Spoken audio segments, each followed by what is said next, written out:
అందరికీ నమస్కారం. నిన్నటి వీడియోలో అయితే కార్తీక పురాణం 10వ అధ్యాయం ఏంటనేది అయితే చూసాం కదా. 10వ అధ్యాయంలో పురంజీయుడు యుద్ధానికి వెళ్ళిందైతే తెలుసుకున్నాం కదా. ఈరోజు దాని కంటిన్యూషన్గా అయితే 11వ అధ్యాయం ఏంటనేది అయితే ఇప్పుడు చూద్దాము. అగత్య సాధారణమైన దొమ్మిగా కొట్లాటగా ప్రారంభమై మారి ఆ సమరం ఒక మహాయుద్ధముగా పరిణమించింది. అస్త్రశస్త్రాలతో పదునైన బాణాలతో వాడి గుదియలతో ఇనుపకట్ల తాళి కర్రలతో ఖడ్గమట్టిన ముసల సోల బలాలతక తోమర కుంభ కుటరాధ్య యుద్ధాలతో ఘోరముగా యుద్ధము చేశారు. ఆ సంకుల సమరంలో కాంబోజరాజు 300 బాణాలు ప్రయోగించి పురంజయుని గొడుగును జెండాను రథాన్ని కూలగొట్టాడు. అనంతరం ఇంకొక 5 బాణాలతో గుర్రాలని కూల్చివేశాడు. మరికొన్ని బాణాలతో పురంజయుని గాయపరిచాడు. అందుకు కోపమొచ్చిన పురంజయుడు బ్రహ్మస్త్ర మంత్రంతో అభిమంత్రించిన పదునైన 10 బాణాలను కాంబోజరాజుపై వేశాడు. ఆ బాణాలు కాంబోజుని కవచాన్ని చీల్చి గుండెలో దిగబడ్డాయి. రక్తం ధారపాతంగా కారుతుండగా తన వక్షంలో గుచ్చుకున్న బాణాలను పెరికి తీసి ఆ కాంబోజ మహారాజు, ఓ పురంజీయ, నేను పరుల సొమ్ముకు ఆశపడేవాడిని కాను. నీవు పంపిన బాణాలు నీకు త్రిప్పి పంపుతున్నాను, తీసుకో అంటూ వానిని తన వెంట సందేశించి పురంజీని మీదకు ప్రయోగించాడు. ఆ బాణాలు పురంజీని సారథిని సింపివేసి ధనుస్సును ముక్కలు చేశాయి. పురంజీని మరింత గాయపరిచాయి. అంతటితో మండిపడిన అయోధ్యపతి 20 రెక్కల బాణాలు వెంట సందేశించి వాటిని అకారణంతములాగి కాంబోజునిపై వదిలాడు. ఆ 20 బాణాలు ఏకకాలంలో అతగాడి గుండెల నుండి వీపు గుండెకు దూసుకుపోవడంతో కాంబోజరాజు మూర్ఛలిల్లాడు. దానితో యుద్ధము మరింత భయంకరమైనది. తెగిన తొండాలతో ఏనుగులు, నరకబడిన తలలతో గుర్రాలు, విరిగిపడిన రథాలు, స్వేచ్ఛగా దొరులుతున్న రథచక్రాలు, తలలు ముండేలు వేరుగా పడి ఎండగా పడి గిల్లలుగా తట్టుకుంటూ కాలంబొటుల కలేబర్తాలలో కథన రంగమంతా కటింపుగా తయారైంది. మృత్యువీరులు రక్తం అక్కడ వాగులు కట్టి ప్రవహించసాగింది. అటువంటి భీషణ బీభత్స సంగ్రామంలో ఆధీర్యమైన పురంజీన బలం క్రమంగా క్షీణించిపోయింది. కురజాది వీరులు విజృంభణను తట్టుకోలేక ఆ సాయంకాలానికి సమరభూమిని వదిలి పట్నంలోకి పారిపోయాడు. అంతఃపురము చేరి ఆనాటి శత్రువుల విజయాన్ని పడిపడి దుఃఖిస్తున్న పురంజీని చూసి సుశీలుడనే పురోహితుడు, మహారాజా, శత్రువైన ఆ వీరశేషును గెలవాలనే కోరిక గనుక బలవంతంగా ఉంటే ఈ క్షణమే భక్తివ్రతులతో విష్ణువుని సేవించడం ఒక్కటే మార్గము రాజా. ఇది కార్తీక పౌర్ణమి, కృత్తికా నక్షత్రుడై చంద్రుడు సోడా కళాబోయనముగా ఉండే ఈ వేళ ఋతువుల్లో లభించే పూలను సేకరించి హరిముందు మోకరించి పూజించు. విష్ణు సన్నిధిలో దీపాలని వెలిగించు. ఆయన ముందర గోవిందనారాయణ ఇత్యాది నామాలతో మేళతాళాలతో ఎలుగెత్తిపాడు.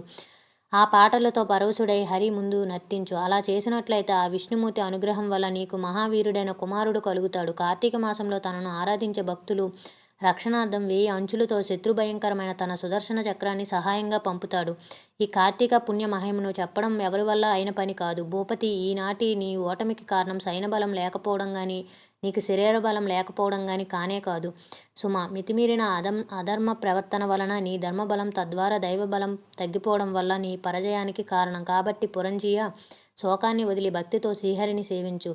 కలతమానిని కార్తీక వ్రతాన్ని ఆచరించు. ఈ కార్తీక వ్రతం వల్ల ఆరోగ్య, ఐశ్వర్య, సుఖసంపద, సౌభాగ్య, సంతానాలు సంగటిల్లు తీరుతాయి. నా మాటలు విశ్వసించు.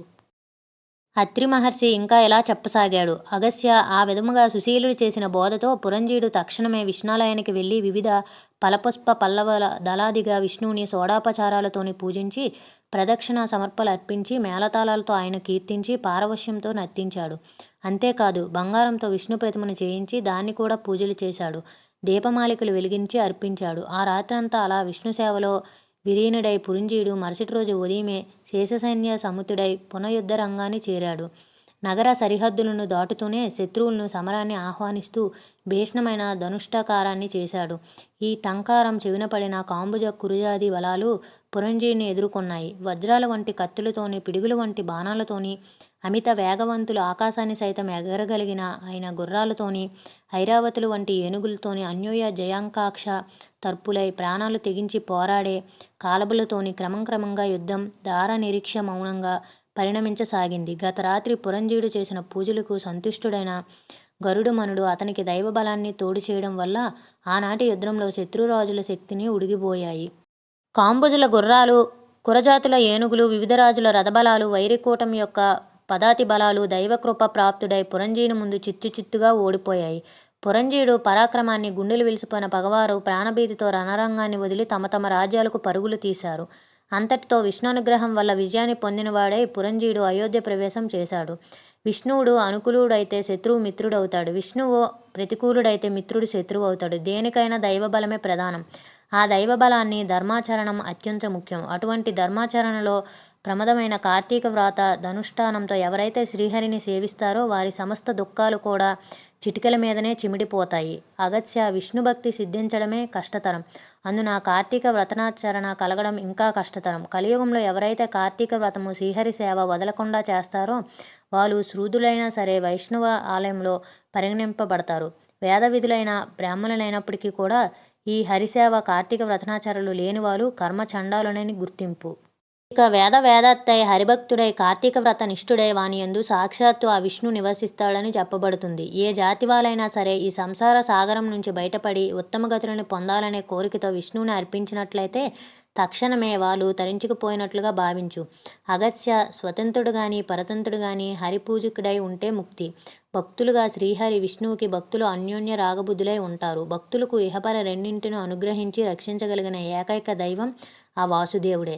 విశ్వమంతటా నిండి ఉన్న ఆ విష్ణువునందు భక్తి ప్రత్తులై వారికి మాత్రమే కార్తీక వ్రత అవకాశం చేజుక్కుతుంది. కాబట్టి వేద సముతముగా సకల శాస్త్రముగా గోప్యము సర్వవ్రత మహత్యము అయిన ఈ కార్తీక వ్రతాన్ని ఆచరించిన కనీసం కార్తీక మహత్యాన్ని మనసపూర్తిగా విన్నా కూడా వాళ్ళు విగతపాపులై అత్యంతంలో వైకుంఠం చేరుకుంటారు.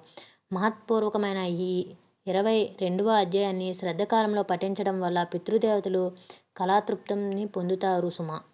హే అత్రి మునేంద్ర, విష్ణుకృప వలన విజయుడైన పురంజీయుడు ఆ తరువాత ఏం చేశాడో వివరించు అని అగస్త్యుడు కోరడంతో అత్రి ఇలా చెప్పసాగాడు.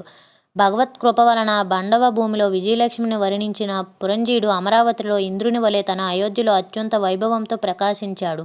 గతంలోని దుష్టభావాలను విసర్జించి సత్య శౌచపాలనం, నిత్య ధర్మాచరణం, దానశీలతో యజ్ఞయగాది నిర్వాహులను ఇత్యహాదులు చేస్తూ ప్రతివర్ష ప్రయుక్తిగా కార్తీక వ్రతనాచరణం వల్ల విగత కల్మషుడై విశుద్ధుడై హర్షడ్వర్గాన్ని జయించి పరమ వైష్ణవుడై మునిసాగాడు. అంతేకాదు నిరంతరం కూడా శ్రీహరి పూజ ప్రియుడై ఏ దేశంలో ఏ ఏ క్షేత్రాలలో తీర్థాలలో విష్ణువుని ఏ ఏ విధాలుగా పూజించడం వలన తన జన్మ తరిస్తుందా అనే తపనతో ఉండేవాడు. అంతగా హరిసేవ సంవిధాన సంతృప్తుడైన కారణంగా ఒకనాడు ఆకాశవాణి పురంజయ కావేరీ తీరంలో శ్రీరంగ క్షేత్రం ఉంది.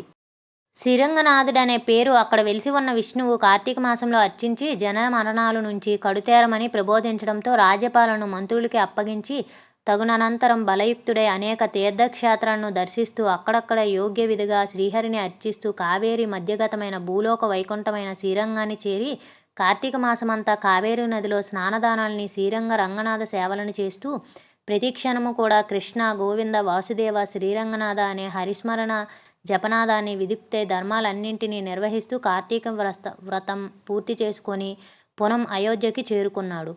అనంతరం ధర్మకామం వలన సత్పుత ప్రౌతుల్ని పొంది కొన్నాళ్లకు సర్వభోగ వివర్జితుడై భార్య సమేతంగా వానప్రస్థుతమును స్వీకరించి కార్తీక వ్రతనాచరణ విష్ణు సేవలోనే లీనమై తత్పుణ్య వాసన అత్యంతంలో వైకుంఠం చేరుకున్నాడు.